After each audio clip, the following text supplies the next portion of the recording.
Greetings, hope you're having a wonderful day today. We're going to be talking about meteors, what they do, how they act, what they look like. Everything and anything you might want to know, hopefully, about the meteor scale in Diablo 3. Alright, let's kick it off with the fact that the meteor spell does summon a meteor from the sky upon cast. I know it's such a surprise, such a revelation. Most runes have a delay of 1.25 seconds or 75 frames between the time of cast and when the meteor actually lands or hits targets, right? Typically, a circular visual indicator on the ground will show where a meteor is about to land. The exception being is if you're lagged all to hell from the multitude of calculations, area damage, or have graphics turned down so that you can optimize for performance, in which case you might not have any idea where the meteors are landing. And it tends not to matter because the new Mempo legendary affix brings such massive AoE capability that it's hard to miss targets now. Actually a pretty cool thing. That being said though, the larger hitbox targets will be easier to hit in general, though are not always the best because of, as we'll see later, area damage. However, with Nilfurs in the mix, it's hard to criticize the damage profile of this ability, though we can or might be able to throw some shade in the direction of difficulty of calculations. Meteor Shower will take time as well for the meteors to land from the time the first meteor hits. Can be anywhere from typically 47 frames all the way up to say 67 frames. I did not do an extensive test on this one. This is just 4 meteors, 2 with the cold rune, 2 with the lightning rune. But as you can see, this time does vary, and it also varies per meteor. You can see here the first set we had meteors that took longer in the beginning but ramped down and landed quicker, and then in these other sets we had some that were on the tail end of things taking quite longer. Interestingly enough, even if you're using the lightning rune, it does not mean the distribution of meteors is going to be super quick. It just means the initial cast, the time between that first meteor landing is going to take less time. So you see here the standard 75 frames, 19, 20-ish frames for the lightning rune. Meteor is a speed coefficient 1 spell. This means attack speed breakpoints will match that of Unruned magic missile. It makes it really easy to figure out exactly how fast you're going to be able to spam those meteors. And indeed can be nice to test out because most of the time with the meteor builds we're going to be using a 2-hander now, not a 1-hander. So kind of important to try it out to make sure that you have enough recovery, that sort of thing, with your attack speed breakpoint. However, as we'll see later, the build does benefit significantly from area damage as well, so things to consider. Moving on to the runes. So with the lightning rune, Thunder Crash. This rune will reduce the normal delay to a snappy 0.35 seconds or 21 frames before the meteor lands. So if you like snappy gameplay, this might be an appealing option. Next up, we have the Star Pact rune, the Arcane rune, which is going to allow you to juice your meteor cast by turning all the extra arcane power that you have at the current time of cast into extra weapon damage percentage for that particular cast. So the amount of damage you're going to deal between any one cast might vary quite a bit depending on how much arcane power you dedicate.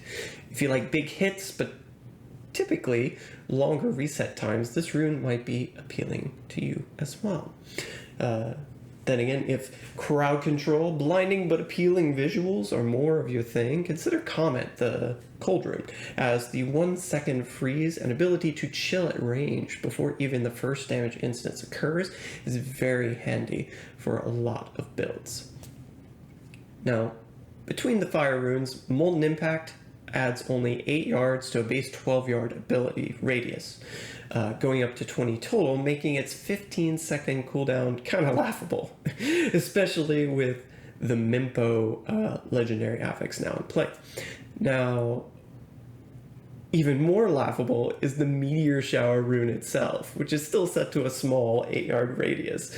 So I would avoid this rune in favor of Unruned, since Unruned at least can benefit from the Mempo affix and allow 12-yard radius Meteor Shower enhanced balls of fire.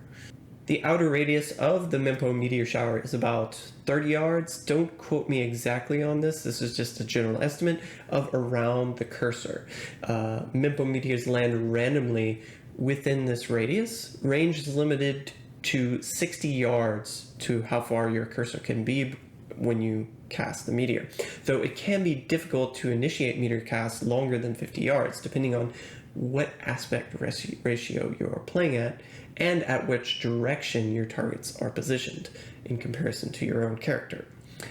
Down seems to allow the longest range, but having targets at the top of the screen allows more visibility and therefore makes it easier to anticipate their actions, their attacks, and to kite them. Mempo Meteor Shower patterns respect the environment most of the time, meaning if you cast near a wall, they will tend to clump up near the wall. This can be used to advantage versus, for example, single target Rift Gardens. However, on occasion, they do breach this environmental perimeter or land on walkable grounds on the other side of said perimeter. So it's kind of hit or miss, but I do believe you can use that fact to advantage in certain locations in the various maps. If your cursor is within the impassable terrain, the meteor impacts will center near your character. However, if your cursor is on valid terrain, even if a line of sight is broken by impassable terrain, the meteors will spawn around the cursor location. All right, let's refocus a little bit now and talk about damage. Meteor direct damage, it generally is in line with other damage sources. It's varied between an average range. It benefits from crit. The meteor impact crit is calculated per target hit. So one of the neat things about this skill is that it leaves a pool of damage over time area of effect on the ground.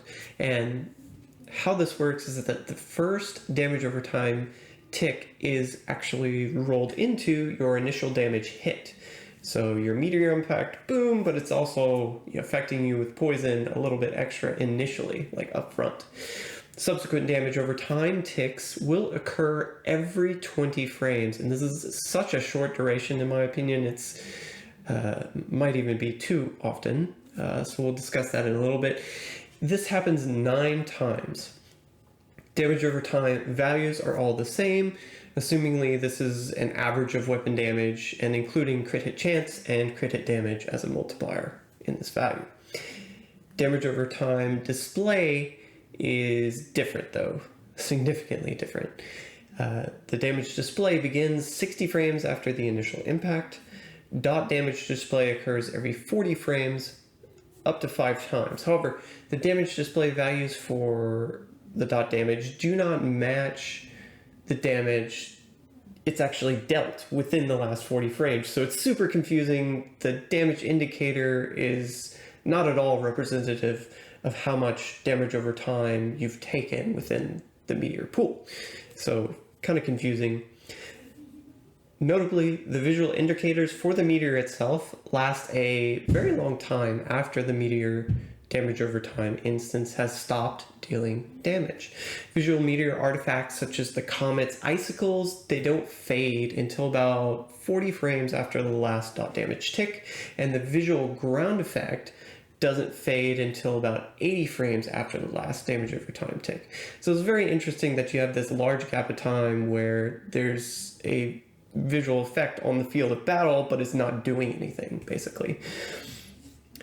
And this is going to happen all over the screen. So you have to think we've got the Mempo meteors going down, multiple attacks per second. They're all leaving these damage over time instances that are ticking every 20 frames.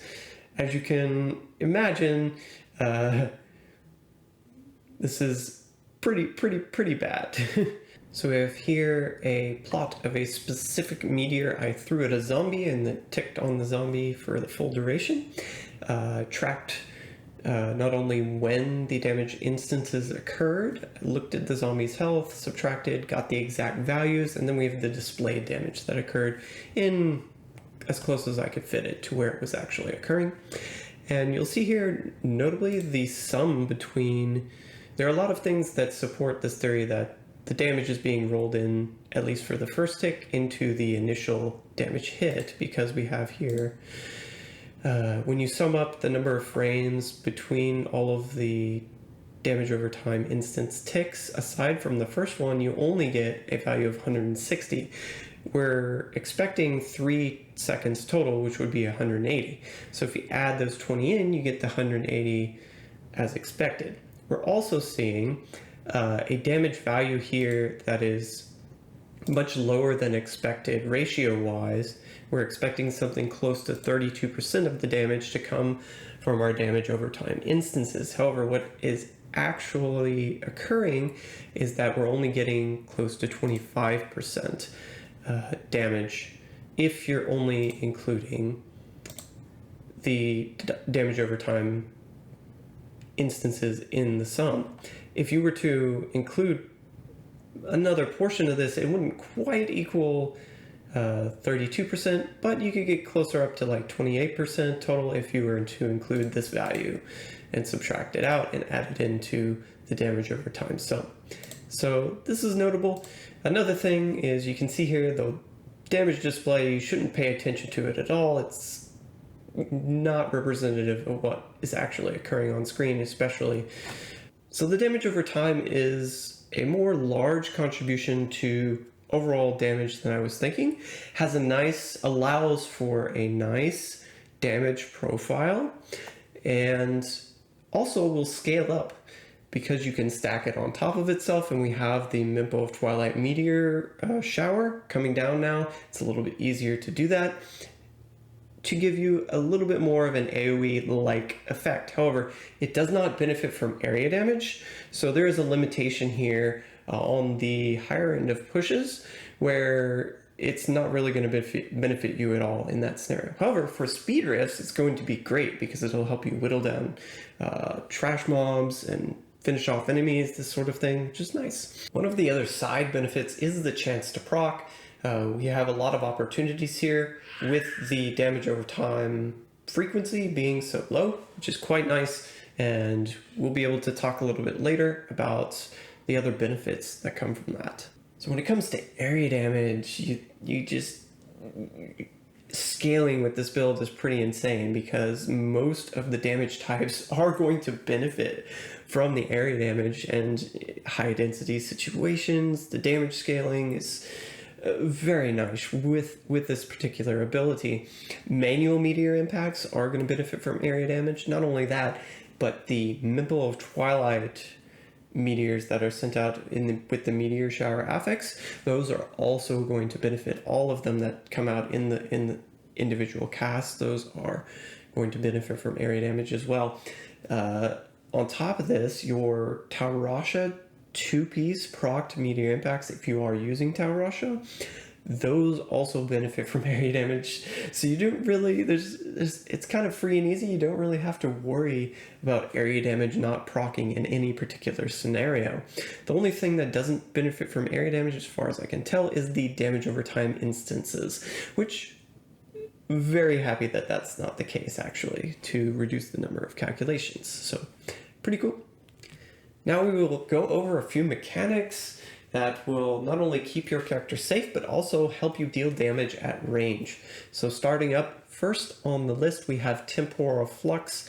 This is going to apply an 80% slow for a duration of 2 seconds. So very nice in slowing enemies down, melee enemies in particular. This will help keep them from you for a longer time, and is going to be very useful, especially with Star Pact builds that use arcane damage. Even though in testing, I found the slow applies after the first damage instance here.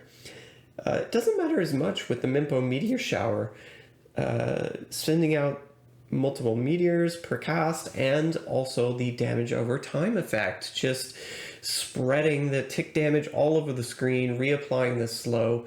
Even at range, we're going to be able to benefit from our trap gem fairly readily. And so I think this is a great pairing with this particular build. Now I did test Paralysis with this particular build with the Lightning Runed Thunder Crash, and interestingly, Paralysis is applied on cast. It's a flat 15% chance to do a 1.5 second stun. And because it's applied on cast, not on hit, you could have one cast that will proc the stun, and you could have 10 casts of Meteor that don't do anything. So it's very sporadic. However, when it does proc, it not only procs off the direct damage, it also procs off the damage over time instances. So as soon as an enemy gets out of the 1.5 second stun, they get re-stunned again. So it's very effective when it does happen. It's just that because it's not happening all that often in relation to how many casts you're putting out, it's just not very consistent. So I did not even test the Monolithial proc damage because that damage is only enhanced by global multipliers, and even if it were proccing multiple times in this case, it's still not beneficial at this current patch to opt for a Monolithial based Lightning Meteor build. However, I think it would be a cool pairing, so maybe in the future, but not right now. So Zai's Stone of Vengeance. So if you were expecting to use the Zai's Stone of Vengeance stun to be able to stun enemies at range and still benefit from your trap gem, you will be sorely disappointed because the Zai's stun is a percentage chance to proc, and the Meteor proc coefficients are so low and balanced around this dot damage that more often than not, your initial Meteor hits, the volley that you send out there, is not going to proc the stun on enemies because you're multiplying like a 0.1, a 10% chance with like a 6.25% chance. So it's minuscule. You might stun 2 or 3 enemies per volley of meteors, but it's not going to be anything amazing. It can proc from both the meteor impact damage and the dot damage. The individual chance is calculated per target hit, not on cast. But with this low proc chance, I would not rely on this for crowd control defensively. So just something to note.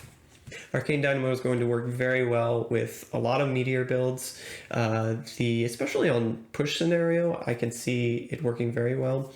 The Mempo of Twilight multiplier and the debuff multiplier from the Smoldering Core both work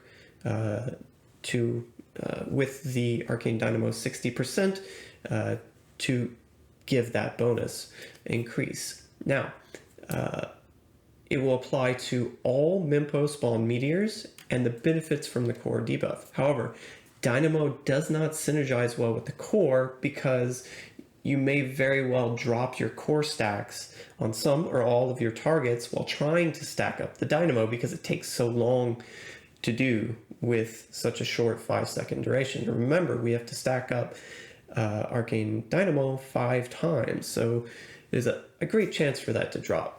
Notably though, Dynamo does line up well with the rotation-based multiplier convention of elements, and the time required to stack can be shortened with the signature attack speed multiplier Shaman Del Seer. Dynamo can be difficult, but is not impossible to manage here. So the Tal Rasha set has a lot of interactions going on with the Meteor build, so we're going to go through all of those now. One of the latest changes with the Tal Rasha 2-piece is the global cooldown removal. So this used to have a global cooldown of 8 seconds per each element. Now it is freed up. As soon as you cast a different element, it will proc a different type of meteor, which is very nice for usability, extra damage. This is going to provide a lot of damage for Tal Rasha based builds. Tal Rasha 2-piece will benefit from the Mempo of Twilight multiplier, even though the 2-piece is not going to benefit from the Mempo of Twilight Meteor Shower based effect. The arcane proc star packs do not get any enhancement because you're not spending arcane power on those arcane meteors. They use unruned damage values. The fire rune procs Molten Impact, not the Meteor Shower and not the Unruned. The two-piece immunity is on hit, not on cast. It will only put up the last element to have hit an enemy. Will display a barely visible visual indicator that has little to no bearing on actual gameplay feedback, as the immunity is going to switch with your last cast element so quickly in most of the Tal Rasha builds, regardless. Basically, you won't be planning on withholding cast to absorb damage of a certain type. You'll just be doing your rotation normally as quickly as possible. However, you can gear less of a particular resistance of an element you use often, since you will be more likely to avoid damage of that element completely, if that is your preference. Notably also, the Tal Rasha 2-piece can proc arcane power and crit, so this can be an additional benefit to using that particular set as compared to, say, LOD. Moving on to the Tal Rasha 4-piece. Arcane, Cold, Fire, and Lightning attacks each increase your resistances by 100% for 8 seconds. So this is a mechanic that procs on cast, and the big thing here to note is that each of these elements is independent of the other elements. So it's not like your 6-piece where just juggling between 2 of them will keep this bonus up. If you want to preserve maximum toughness, you're going to have to make sure that your different abilities are being used, proccing this 4-piece bonus. Now the second portion of the Tal 4-piece reads, attacking with Meteor reduces the cooldown of teleport by 1 second. Interesting that this is on attack, it's on cast rather than on hit. Not only does this affect your manual or benefit from your manual Meteor casts, also benefits from the 2-piece procs. So if you put together a build that has a lot of 2-piece procs, you can proc the 4-piece teleport reduction more quickly. And it's really engaging, especially when you have higher density. You're going to get quicker resets.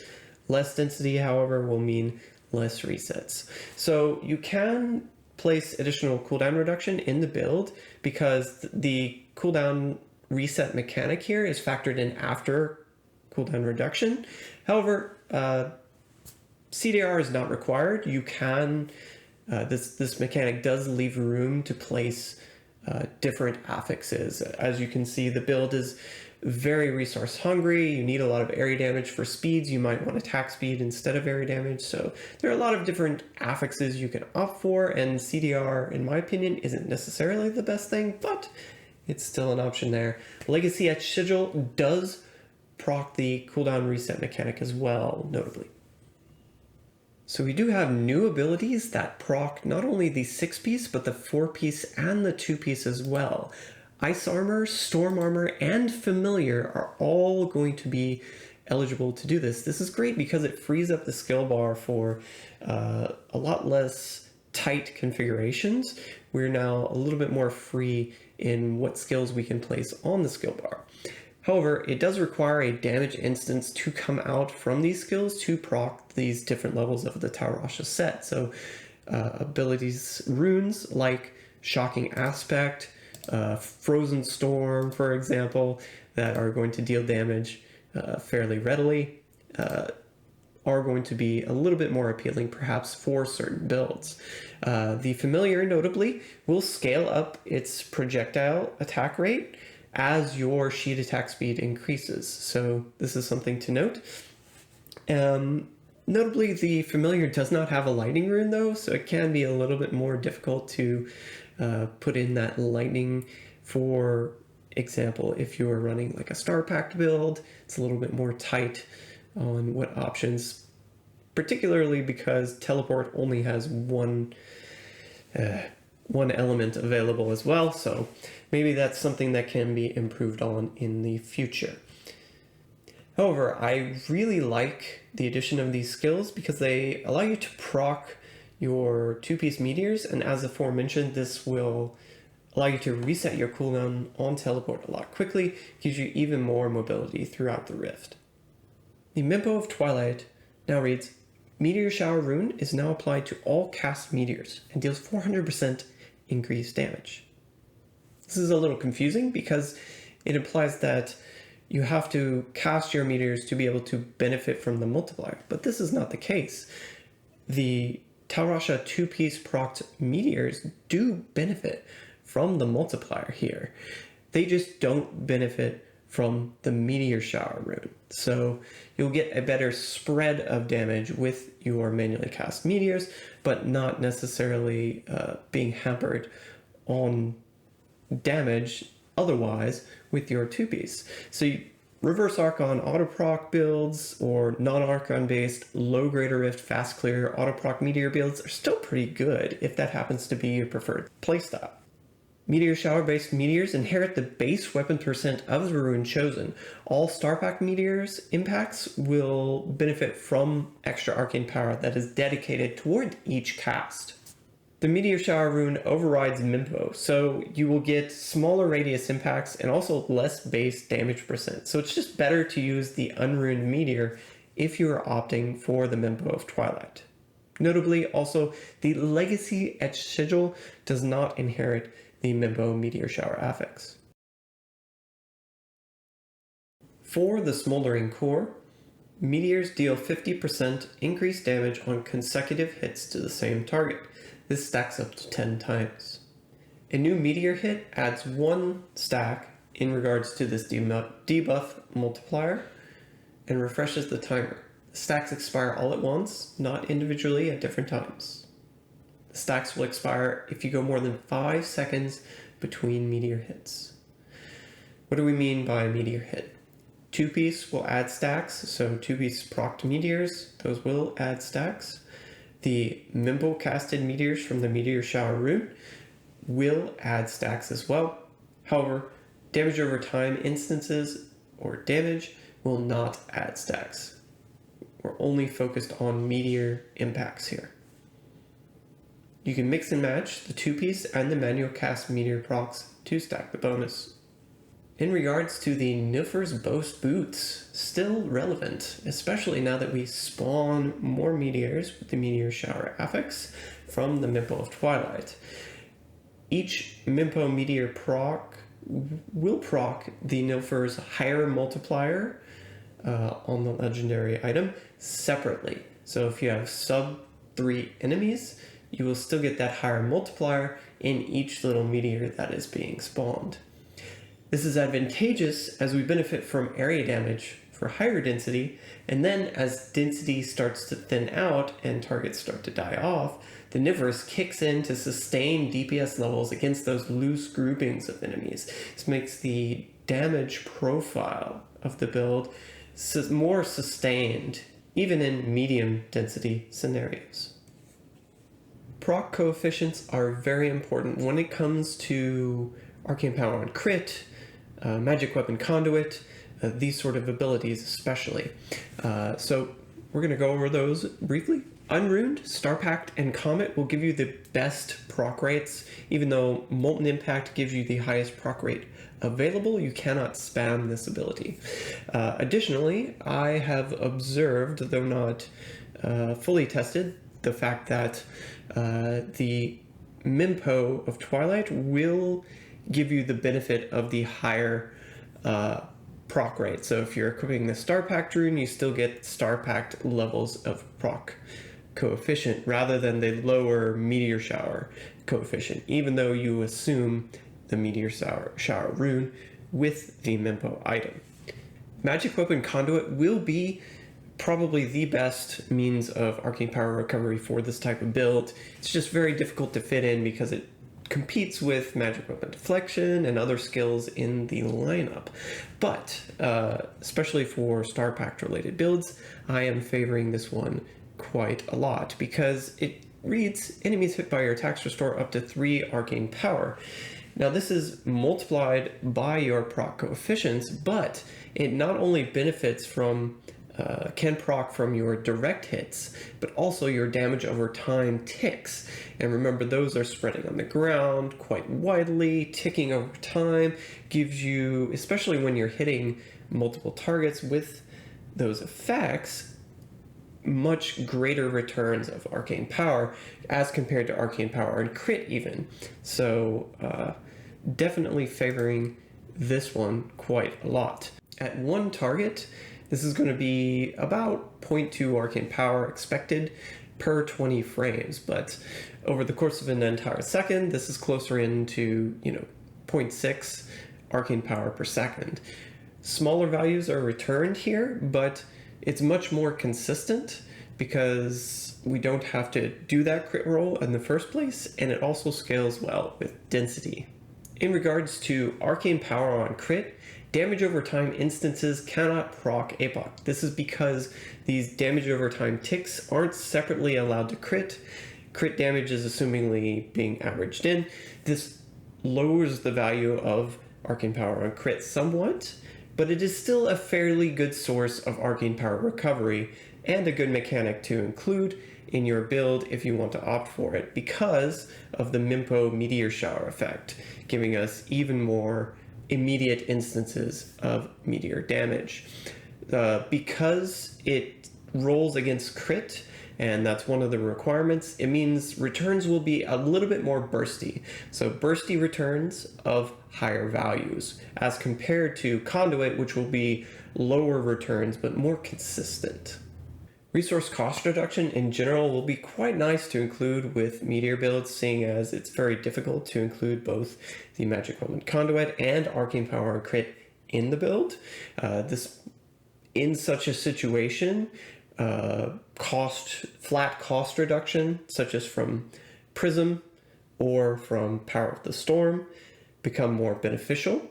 Those flat cost reductions are included in the resource cost reduction calculation last, so it makes them highly advantageous, especially when you're reducing costs significantly and then just subtracting a straight amount off the top of that when you've already reduced it quite a lot can be quite nice. So those are ones to look out for. And it also makes just increasing your arcane power recovery rate through Familiar Arcanaut or maybe even Astral Presence a little bit more impactful of use.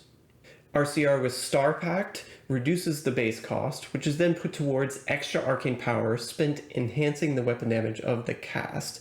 So this is pretty neat because the extra RCR does benefit the Star Pact offensively, even if this benefit is pretty low, considering we already have the RCR from the Grand Vizier legendary item. For the Bastions of Will, the spender portion of this bonus will only activate or refresh from the first meteor hit of each cast.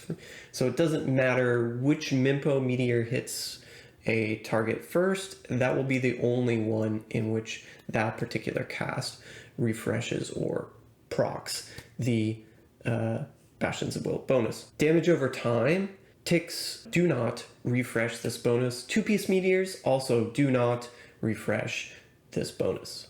Now for some lighter fun testing, we have the mirror image and the teleport fracture images. So in testing these, we found that the mirror images only cast meteor once and don't really benefit from the Mempo multiplier.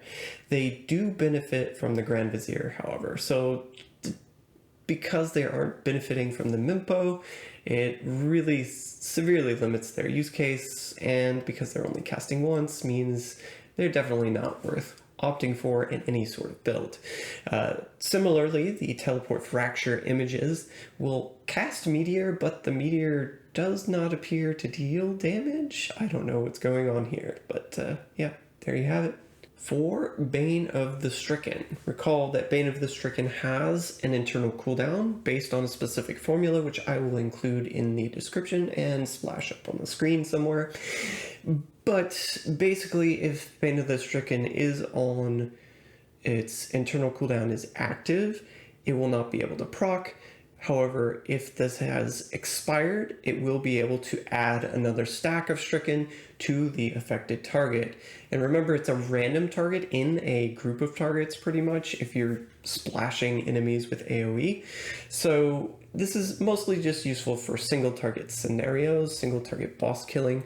However, what we found is that both the damage over time instances and the Mempo Meteor impacts are eligible to proc Stricken. This means it's a very efficient means of stacking Stricken, a very good one, as compared to a lot of other wizard abilities.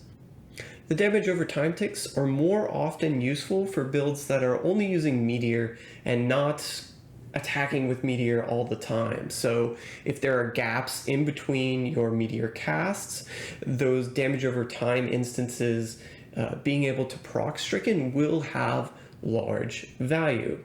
However, if you're in a build where you're constantly attacking either with a signature or your Meteor, it will be less impactful because your impact damage will more closely mirror the internal cooldown of Stricken, and there won't be that big of a difference, is what I found in testing. For Season 27 specifically, we have the Magic Missile power, which can be used fairly well with the Magic Weapon Conduit and or Arcane Power and Crit, as the Magic Missile is generally going to have a high proc coefficient that works well with this, and you're sending out multiple missiles, so there you go. In terms of the number of calculations on screen, I've got a little bit of feedback. Maybe we could make some adjustments that would pretty easily reduce the heavy latency that's going on with this particular build or type of build. You could remove the damage over time instance entirely, buff the initial impact damage, and then rebalance the proc coefficients, increase them significantly so that it would still feel similar. You'd still get similar returns on arcane power, but the number of calculations on the screen would be reduced significantly. So I think this was a good radical change that you could make for the skill and still have it be a significant impact to making the game more responsive.